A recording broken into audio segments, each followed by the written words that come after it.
नमस्कार दोस्तों, स्वागत है केसी एस्ट्रोलॉजी में। और आज मैं बात करूंगा त्रिक भावों के स्वामियों की, जैसे कि 6th लॉर्ड, 8th लॉर्ड या 12th।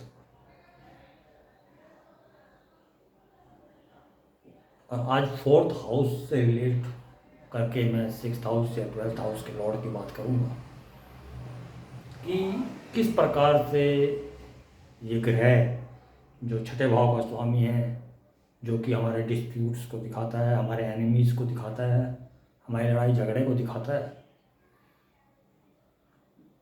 वो किस प्रकार से 4th हाउस से जब त्रिक भाव के अंदर बैठता है, यानी कि छठे भाव का स्वामी जब चौथे भाव के स्वामी चौथे भाव से छठे में बैठ जाए, यानी छठे भाव का स्वामी चंद्रमा जब चतुर्थ भाव जो कि हमारी प्रॉपर्टीज का है उससे छठे में 1 2 3 4 5 6, अर्थात हमारे शत्रु भाव का स्वामी, हमारे डिस्प्यूट भाव के स्वामी जब हमारे चतुर्थ भाव से छठे में बैठ जाए तो प्रॉपर्टी डिस्प्यूट दिखाता है, क्योंकि 4th हाउस हमारे प्रॉपर्टीज का है। और झगड़े के भाव का स्वामी उससे झगड़े के भाव में, यानी 4th हाउस से झगड़े के भाव के अंदर चला गया तो प्रॉपर्टी डिस्प्यूट, शत्रुओं के द्वारा,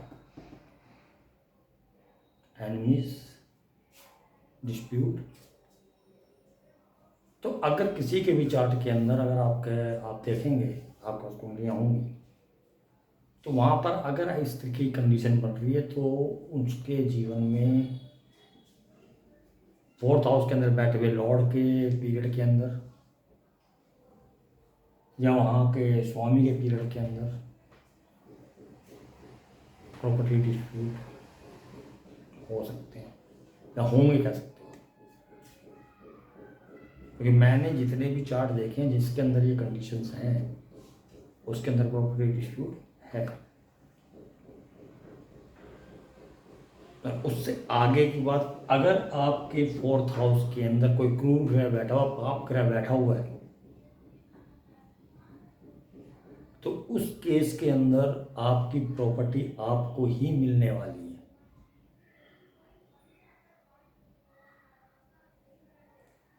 क्लियर है कि 6th हाउस का लॉर्ड 4th हाउस से 6th में बैठेगा तो प्रॉपर्टी डिस्प्यूट देगा। और यदि 4th हाउस के अंदर कोई पाप ग्रह बैठा है तो प्रॉपर्टी जो डिस्प्यूट चल रहा है उसके अंदर विजय आपकी। इसी प्रकार से अगर 12वें घर का स्वामी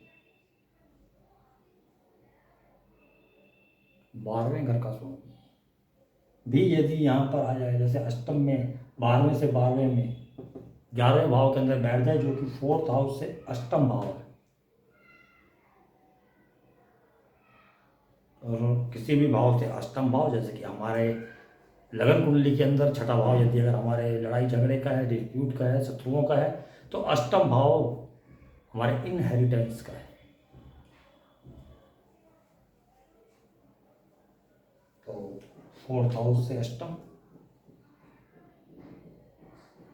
प्रॉपर्टी के अंदर इनहेरिटेंस को लेके डिस्प्यूट्स, बंटवारे को लेकर डिस्प्यूट ये हो सकते होंगे। अब यहाँ पर भी क्या है, 12th हाउस का लॉर्ड है, 12th हाउस लॉसेस का है।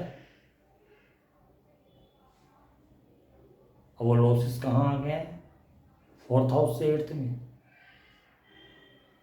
अर्थात आपकी जमीन के लॉसेस को दिखा रहा है। परंतु जब यहाँ पर पाप गिरा हुआ 4th हाउस के अंदर, दोनों ही कंडीशन जो मैंने दी है उसके अंदर 4th हाउस के अंदर पाप गिरा बैठे, तो वो जो है कि प्रॉपर्टी को जाने नहीं देंगे, प्रॉपर्टी आपकी रहेगी, जिस जहाँ तक की खुलने में उसको मिलेगी।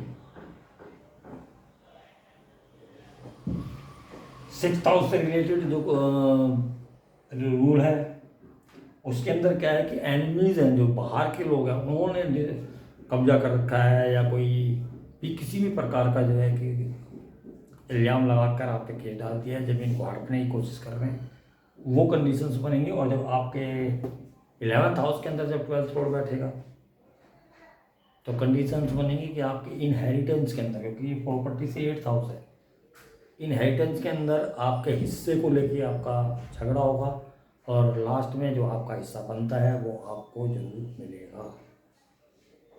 ये अमिताभ बच्चन जी की कुंडली है।